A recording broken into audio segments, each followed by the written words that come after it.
say good afternoon because it is 12 o'clock and 12 seconds.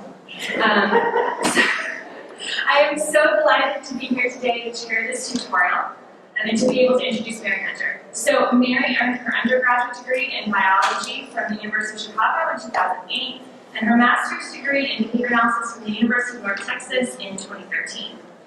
Mary is an excellent animal trainer. She works mainly with dogs and horses, and she and I have been corresponding quite frequently since the pandemic started about our mutual love for horse training. Mary also serves as the president of the Art and Science of Animal Training nonprofit organization and has taught as an adjunct instructor at the University of North Texas. In that role, she converted an upper-level undergraduate classman into an entirely self-paced, mastery-based instruction based on Heller's PSI approach. And during that, I imagine she realized the importance of hands-on learning when teaching behavioral principles. In 2019, Mary and Dr. Jesus Rosales-Ruiz published their first book, which was on PORTL, the PORTL, the Portable Operant Learning, or Portable Operant Research and Teaching Laboratory. And this work is the focus of the tutorial today. Across all domains, Mary's approach is notable because of its instructional nature, which focuses on building complex behavior from its simplest atoms, thereby minimizing or eliminating the use of aversives in the learning environment. I've been incredibly fortunate to learn about both animal training and PORTL from Mary and the UNT group, and I'm excited to be able to share this opportunity with you today. So please join me in warmly welcoming Mary Hunter.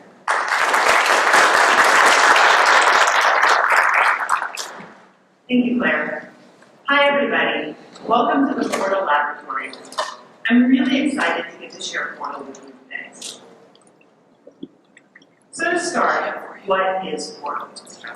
PORTL stands for the Portable Operant Research and Teaching Lab.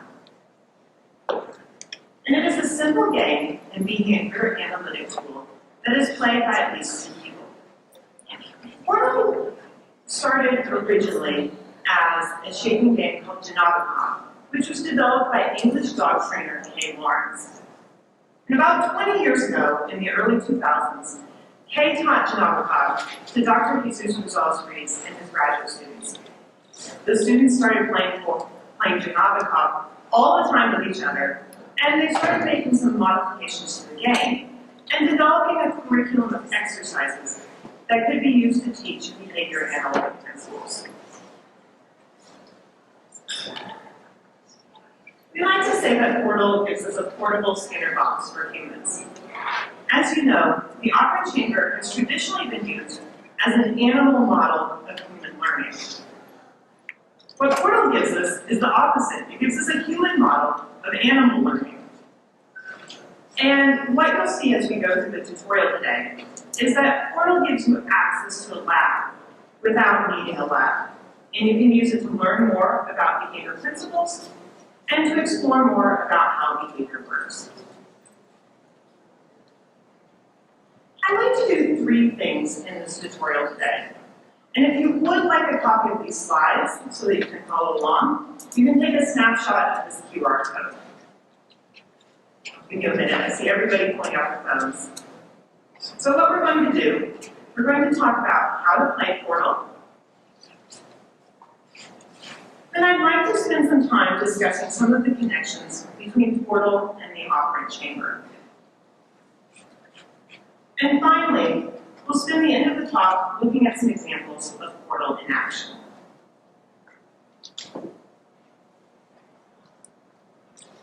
The really neat thing about PORTL is that you need simple, inexpensive supplies, and the game can be played almost anywhere.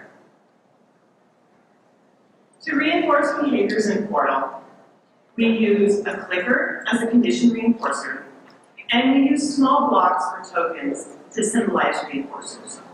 So you can use buttons, pennies, beans, just about anything that's a small little object that can be picked up easily off of the table.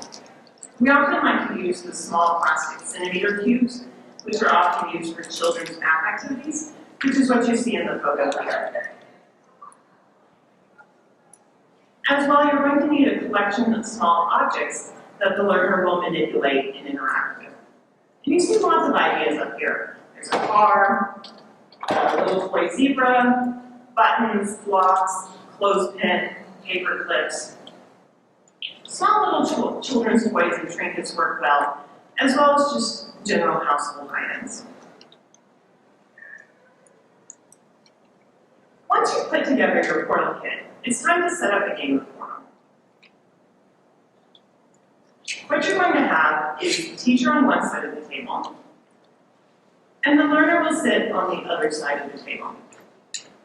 And it works a lot better if they sit across the table from each other or at the corner of the table. If you're sitting side by side, it becomes a little bit awkward to give the reinforcers and to manipulate the objects. The teacher is going to hold the clicker in one hand, and she'll use her other hand both to deliver the reinforcer blocks and to add, remove, and rearrange the objects.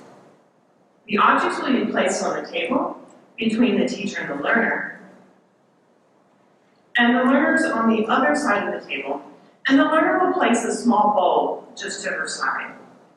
And this bowl is where the learner will collect the reinforcers. And we use the bowl because it gives the learner a specific response to engage in when they get the reinforcer. The learner is going to use just one hand to both interact with the objects and to collect the blocks. And at the beginning, we used to let people use two hands, and it's almost like you're training two learners at the same time. You know, people can just do way too many things with two hands, so we generally limit people to one hand when they're playing Portal. One of the biggest rules of Portal is that the teacher's not going to talk to the learner, make gestures to prompt the learner, physically move the learner's hand, or model the behavior. The teacher will communicate with the learner entirely through the operation of the clicker. You're probably wondering now, what does this actually look like? So I'm going to show you an example video. This video is a little bit on the long side, but it's going to show you a full exercise from beginning to end and give you a better idea of what Portal can look like. What you're going to see is two individuals, and the teacher is going to be practicing teaching chains of behavior. She has selected a behavior, and she's taken time to write out a teaching plan for this behavior. Now the learner has no idea what behavior she is learning, so the learner is going to have to try to figure out the behavior while they go along. So let's see what this looks like.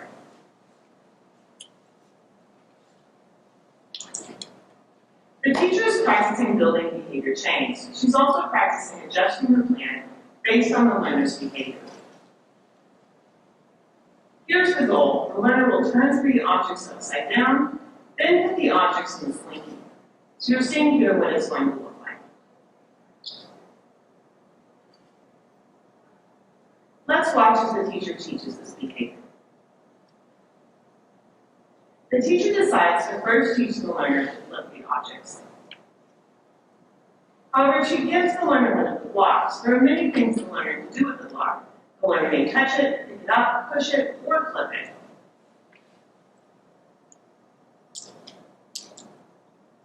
She decides to start with an upside-down car because most people will flip over an upside-down car.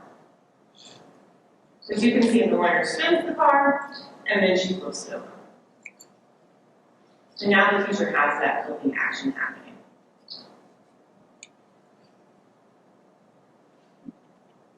Now the teacher will present other objects and click when the learner flips them.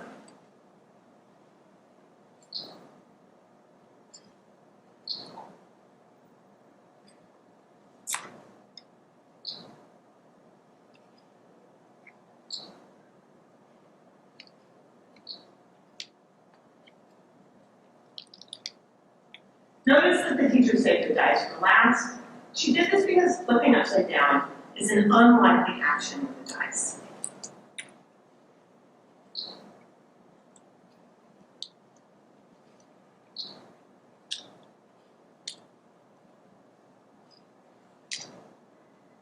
After 10 clicks and blocks, the teacher can take a break to evaluate what happened and to decide what to do next. Now, the teacher will give the learner to flip more than one object with one click and block.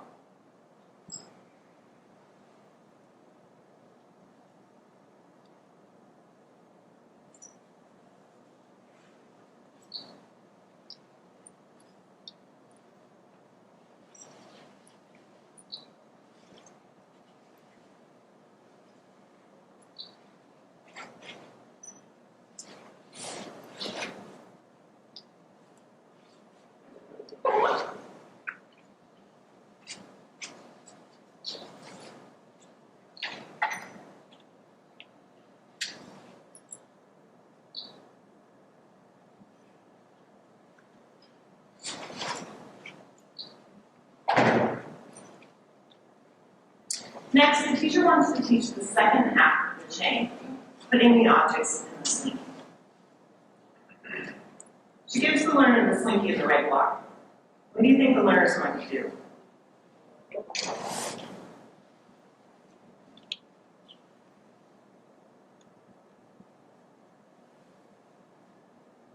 The teacher's going, ah!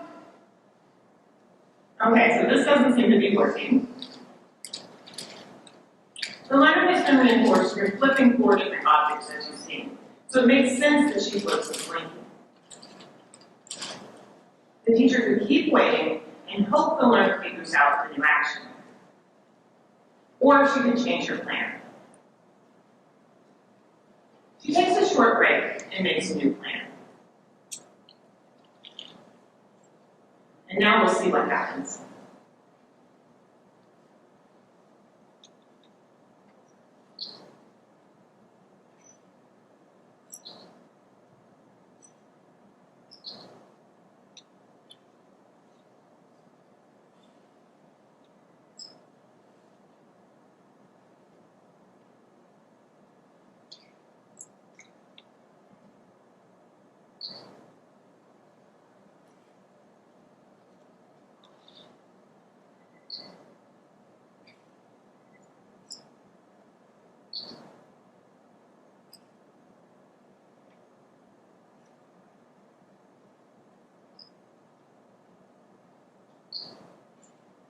Now, as you can see, the learner is putting the block in the slinky.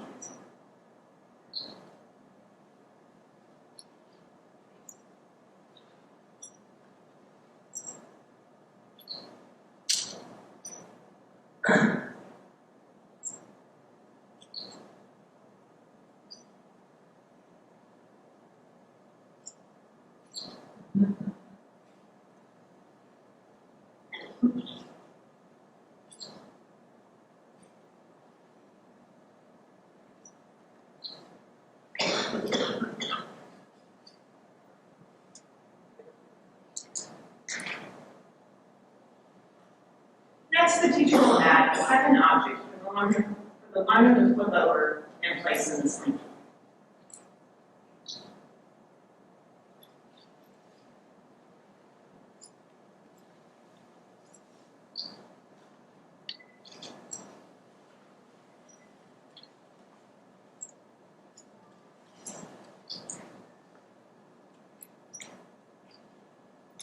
Now, it's time to see if the learner can perform the sequence of behaviors with 3 items.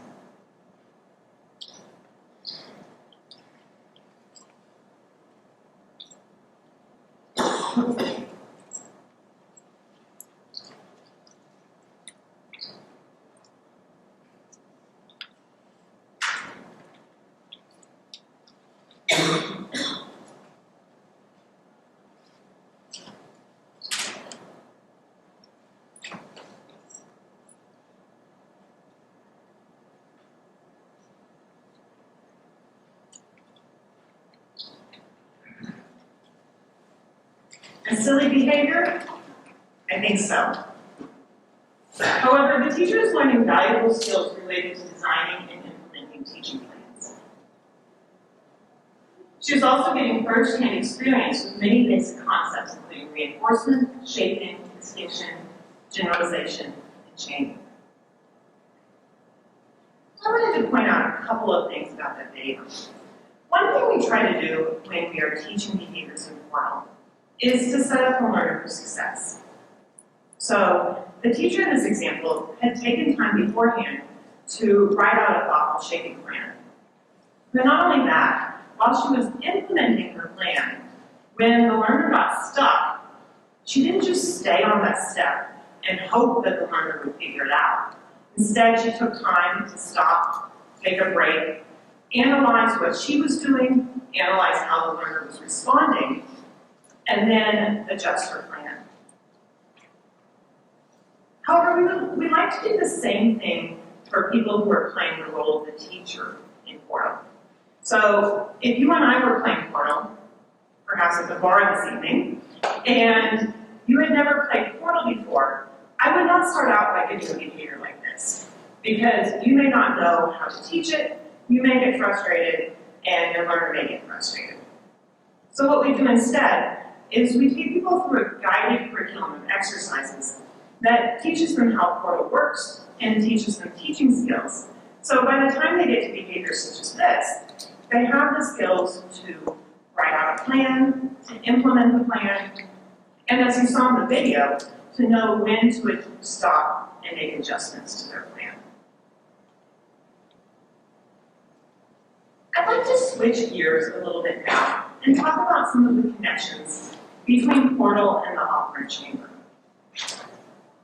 So as I'm sure you all know, the operant chamber has been instrumental for behavior analysis as a tool for both teaching and for research. And many behavior analysts have learned important things from the operant chamber. We can use it in introductory classes to illustrate basic concepts. We can use it to teach people shaping skills. We can use it to do research and to teach research skills to young researchers. One of these behavior analysts who learned many things from the operant chamber early in his career was Dr. Murray Sidman. I'd like to share a quote with you from Dr. Sidman in which he discusses the impact that the operant chamber had on him when he was a student. So Dr. Sidman writes, "There, in the very first lab session, I found myself creating behavior. Without any words being exchanged between me and my experimental subject, that little white furry animal was doing exactly what I told it to do.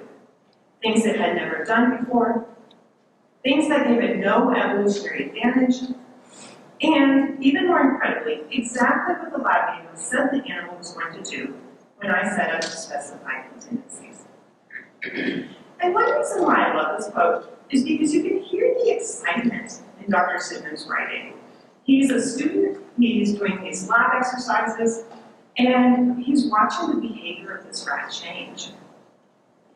However, Dr. Sidman continues by saying, "Today, however, you students have the opportunity to discover for themselves that the behavior of an intact being is changeable in subtle but predictable ways by operations that are just as specifiable as those that change the behavior of their internal organs and the behavior of inanimate objects in the world around them."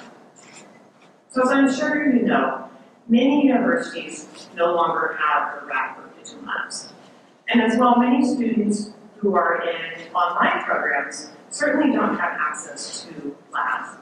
Or practitioners who are new to behavior analysis, perhaps working in a clinical setting, they don't have access to labs either.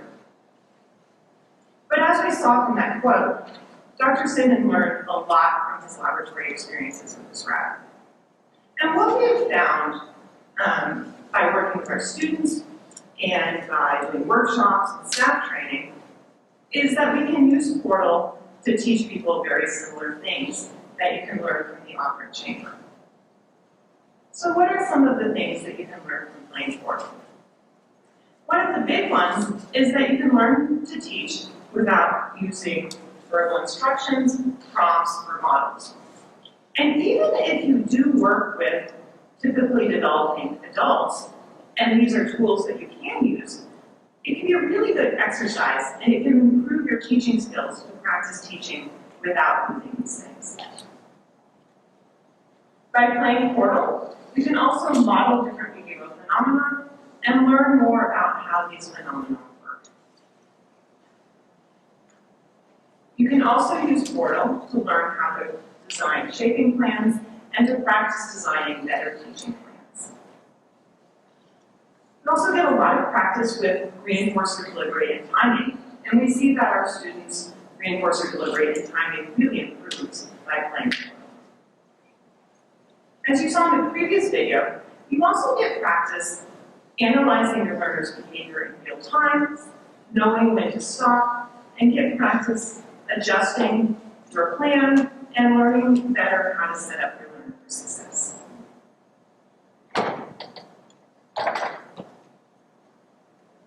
You also can practice taking data while you're teaching in Portal, and you can use Portal to explore and learn new ways to take data. You need to practice taking treatment integrity data or IOA data. And finally, by playing Portal, we find that people have a lot more empathy and understanding for the experience of the learner. So by getting to be both the teacher and the learner in Portal, you have a lot deeper understanding of how these principles work and what the learner's experience is like. Let's talk now about some of the parallels between Portal and the operant chamber. So in a 1976 article, Dr. Thomas Gilbert laid out what he saw as the core features of the operant chamber. And these were an experimental space, a learner, a response system, a stimulus system, a reinforcement system, and a control system. And so in the operant chamber, the box is obviously the experimental space, and the learner is often a rat or a pigeon. This learner interacts with perhaps a key or a lever, and lights and sounds are often used as stimuli. The food magazine delivers reinforcers, and the experimenter sets up the contingencies by programming electronics. Now, how does this translate to Portal? In Portal, we have the tabletop as our experimental space, and our learner is another adult human. This person interacts with and manipulates small objects, as you saw in the video.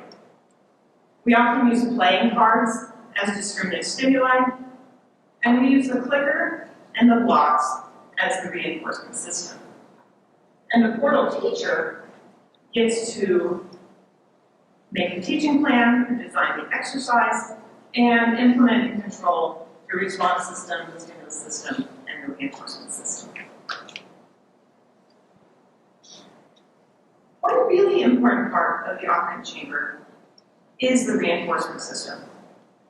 And so in Portal, we try to replicate the same chain of behaviors that happens in the operant chamber. So in the operant chamber, there's a click sound of the magazine that serves as a condition reinforcer. And that's equivalent to the clicker that we use in Portal. So the clicker tells our Portal learner, yes, you did the right behavior, and get ready, your reinforcer is coming soon. Then in Portal, we use the small blocks to symbolize reinforcers. So that's like the food that the animal earns in the operant chamber. And many people ask us, why do we use the reinforcer blocks? If our learners are adult humans, isn't it enough to just use the clicker? So one thing that's really interesting to think about is that in the operant chamber, when the magazine sounds, the rat has to leave the lever to go to the food dish and collect the food. And then the rat can come back to the lever again. So similarly in Portal, when we click, the person's hand has to leave the objects, collect the block, put the block in the dish, and then come back to interacting with the objects. And this may seem like an interruption, but it's actually really good, because what it does, by the person's hand coming off the objects to the block, it gives the behavior that you're trying to teach a clear beginning and end. And what it does is it creates repeatable units of behavior. So part of the success of the operant chamber is that the experimenter starts by magazine training the rat or the pigeon. That is, the experimenter starts by teaching the animal how the chamber works. So we do the same thing in Portal. we have to start by preparing our learners to learn. Our learners have to know when reinforcement is going to be available and how to get the reinforcers. And particularly for PORTL, since the teacher is going to be delivering the reinforcers, we want to make sure that the teacher is fluent at the behaviors that are going to be required during reinforcement delivery so that bad teacher mechanics doesn't get in the way of teaching. So we have our PORTL teachers and learners start with magazine training. So what you see here, they're practicing reinforcer delivery. You'll get to see in slow motion.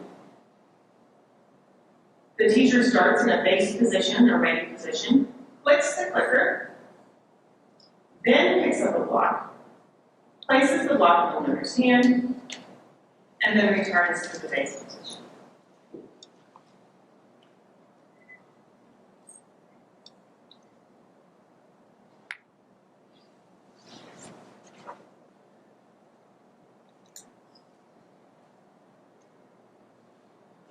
So once the teacher and learner are fluent with these behaviors, you're ready to start playing PORTL. And there's actually a lot of important details that are going on here. We did spend a whole hour talking about magazine training and reinforcement systems. But in the interest of time, I want to go ahead and move on. And we're going to spend the rest of the tutorial today looking at some examples of PORTL in action. Just like the operant chamber, PORTL can be used for several different purposes. So we can use it as a teaching tool to help individuals see the principles of behavior in action and practice applying these principles. And we found PORTL to be a great teaching tool, both for students in university classes and to use in staff training settings. PORTL can also be used for what we like to call inquiry. So you can use it to model different behavioral phenomena and to ask questions about controlling variables. And finally, PORTL can be used as a convenient, low-cost research apparatus. And PORTL's pretty cool for research because you can do it just about anywhere, and students don't have to know any sort of programming skills in order to be able to do research in PORTL. Several years ago, Dr. Jesus Rosales-Rees and I collected together the PORTL exercises that we were using in our graduate and undergraduate classes and in our workshops, and we put them together in a PORTL manual. I wanted to just really briefly put the table of contents of the manual up here to give you a better sense of all of the different things that you can do with PORTL. So you can use PORTL to learn about reinforcement, differential reinforcement, extinction, to practice writing shaping plans and improve your shaping skills, to illustrate all sorts of concepts, to learn about schedules of reinforcement, stimulus control, behavior chains, even to practice writing errorless teaching programs, and to do inquiry in research projects. So as I have said, PORTL is a great tool for learning about the basic principles of behavior. Many times when people are first learning about behavior analysis, a lot of our concepts can seem pretty confusing and pretty abstract, particularly if the person is just reading the textbook. So PORTL gives us a tool that we can use to illustrate different concepts, to practice implementing them, and to see them in action. What you're going to see in the following video clip is a DRO schedule. So the teacher is going to be implementing the schedule, and the learner has no idea that this is what's happening. And the little light blue plastic chair that you see in the bottom of the photo is going to be placed on the DRO schedule. So, and it's going to be a 6-second DRO schedule. So anytime that the teacher's going to be counting to 6 seconds in her head, she actually has an earpiece that's hooked up to a cell phone and a metronome so that she can count the number of seconds. And of course, the learner can't hear the metronome. And anytime that the learner touches or interacts with that chair, the teacher is going to reset the count back to 0. Now, if she's able to make it to 6 seconds, click, she's going to give the learner a reinforced block. So let's see what this looks like. So you see numbers of plotting counting the passage of time, just to give you an idea of how much time has passed. That time she typed several objects, and knocked the chair and got a click. This time she almost makes it to 6, and she touches the chair, so the timer reset back to 0. And this time again, she touched several objects without touching the chair for 6 seconds, so she earned another click in the clock. One unique aspect of PORTL that we don't get with the operant chamber is that people get to play the role of both the teacher and the learner. It's like you get to be the rat in the operant chamber. And often people have really interesting insights about how behavior works by getting to play the role of the rat. In addition to using PORTL as a teaching tool, we can also use PORTL to practice building behavior. We can use it to learn how to shape behaviors, to practice building chains of behaviors, as you saw in that first video clip, even to learn about stimulus control and to practice putting behaviors under stimulus control. What you're going to see in this next example is a teacher who has some experience with PORTL, but she wants to continue to practice her teaching skills. So the behavior that she has picked to teach is she's going to have the learner hop this little plastic tiger over 4 jumps. So let's watch and see how she does this. This is what the final behavior is going to look like. There is no sound there. There's no sound? Okay, I'm sorry, so you can't hear the clicks. But, she starts with the learner picking up the ball. You can hear it. Okay. Which is interesting. Rather than starting with the tiger or the jumps, she decides to just start by getting the action going, that she's going to need, which is to have the learner pick up an object and move it to a certain place. And now that the learner did that with the ball, she switches the ball out for a block.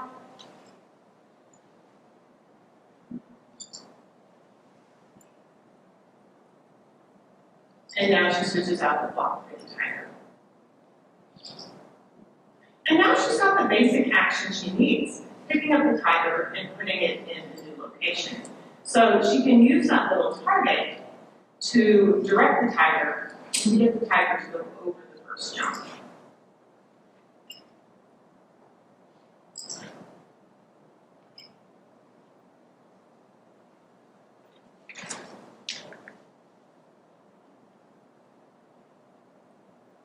Now she'll add a second target and jump.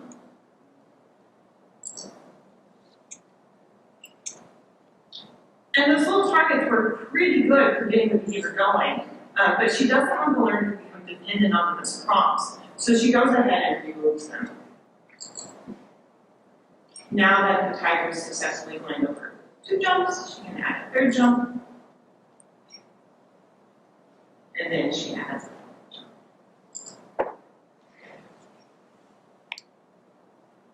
now we have the tiger hopping over 4 jumps. And I'm sorry if some of you in the back maybe cannot hear the clicks, but basically every time she was giving the learner a block, there was a click happening right now. So both the teacher and learner had a lot of fun doing that exercise, but not only is PORTL fun, it's going to make you a better teacher. So if you can get behavior to happen, if you can make it happen quickly and reliably when you want it to happen, you're going to be a much better practitioner. Or if you mainly do research, being able to get behavior to happen when you want it to happen is going to make you a much better researcher as well. Now most of us, as we keep learning more about behavior analysis, we have lots of questions about how behavior works. However, we may not have access to a lab where we can be doing research projects and where we can be asking these questions that we have. So PORTL gives us an apparatus that we can use to explore how behavior changes under different conditions. And we like to call this question asking process inquiry. So one type of question that we can ask in Portal, what we like to call what happens if questions. So perhaps you have a student, and the student has been learning about schedules of reinforcement in class.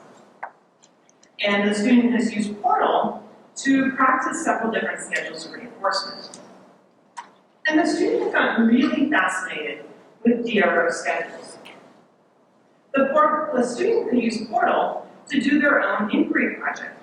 They could ask, what happens if I do a DRO with a really long interval of time? Or what about the opposite? What would happen if I did a DRO with a really short interval of time? And by exploring these questions and watching the participant's behavior and seeing how the behavior changes, this student is going to learn a lot more about DROs and about schedules of reinforcement in general. We can also use Portal to ask questions related to how do I produce certain patterns of behavior? And we can use Portal for problem solving as well. So perhaps a practitioner is actually using a DRO schedule in an applied setting with a client.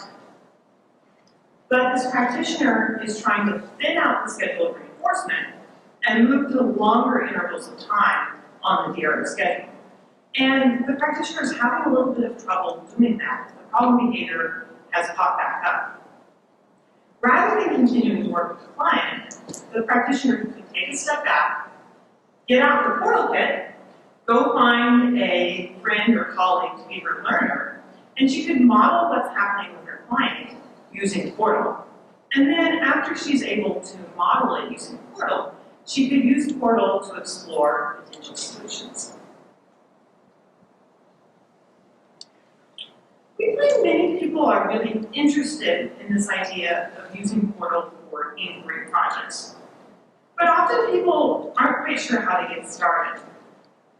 So one of our favorite assignments is to have people replicate a research study using Portal. Here's some ideas. What you need to do is start by picking a study. Then you're going to ask yourself, how would I produce this in Portal? You're going to have to read the procedures pretty carefully, figure out important variables, and then you may need to make some adjustments to the procedures so that they make sense within the Portal environment. For example, the study that you're replicating may have a 2-hour period of extinction, and that's not going to work at all in Portal. So you may decide to shorten that down and say do like a 30 or 40-second period of extinction. What you're seeing up here on the screen are actually studies that our students have replicated in the past using Portal. And if you're looking for more ideas, I would encourage you to go look in the very, very early issues of the Journal of Experimental Analysis of Behavior. Many of these early issues, those research studies, the procedures are somewhat simpler compared to a lot of more modern studies. And then in addition, there's so many classic articles in those early issues of JAB. So it's a lot of fun for students to get to replicate these studies in Portal and to learn more about some of the classic articles from our field. Now what happens as you do several inquiry projects in Portal is that you often have more questions than answers. And so this may lead you to doing your own research project in Portal. So I'd like to show you several video clips from a research study from several years back. And we were looking at DRO schedules of reinforcement.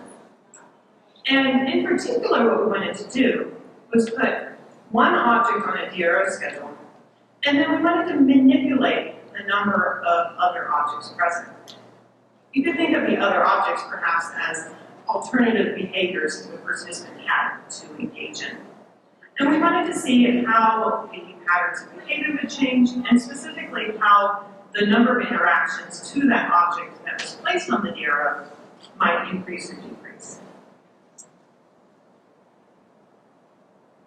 So this first video clip is actually the video clip that you've already seen. And that little blue chair at the bottom is again the object on the DRO. But what I want you to notice is this participant has adopted a pattern of scrolling through the objects and picking them all up. What this means is that she occasionally touches the chair and the timer resets to 0. But this pattern does mean as well that she often meets the requirement for the schedule and earns reinforcement. Now it's going to get really interesting. We're going to take away all of the objects except for one. So there's still the little blue plastic chair, which is on the DRO, and then the only other object is the dinosaur. So she continues with that pattern of sampling the objects, but now she's touching the chair quite a bit more, and she's not really earning reinforcement like she was before. So finally she touches the dino several times in a row, click, she earns a block. Now, I've edited the video, so a whole 45 seconds later, she's still playing with both the objects, but now she touches the dino several times in a row again, and clicks, she earns a second block. After that, she adopted a pattern of picking up the dino and then pulling her hand back. And because that successfully met the requirement, she actually continued that for the rest of this period.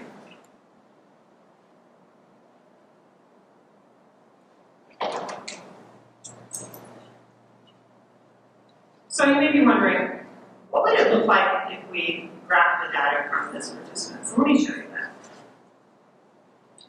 Let me orient you to what you're looking at. You're seeing time in seconds along the x-axis, and the cumulative number of interactions with that little blue chair, which was placed on the DRO, along the y-axis. And this participant's long session was divided up into shorter periods. So each period consisted of her earning 10 reinforcers. So she met the schedule requirement on that DRO schedule 10 times. So for the first 4 periods, we alternated between there being 9 other objects present and 5 other objects present. And the main thing I want you to look at here is when there were only 5 other objects present, there was slightly more interactions with the chair than when there were 9 other objects. However, when we went to there just being 1 other object present, as you saw in the video, there was a lot of interaction with the blue chair at first. And then she adopted that pattern of picking up the dino, pulling back her hand, and the number of interactions with the blue chair went to 0, and you can see the line flattening out. Then when we went back to 9 other objects, she continued that pattern of picking up the dino, pulling back her hand. So the number of interactions with the blue chair remained very low.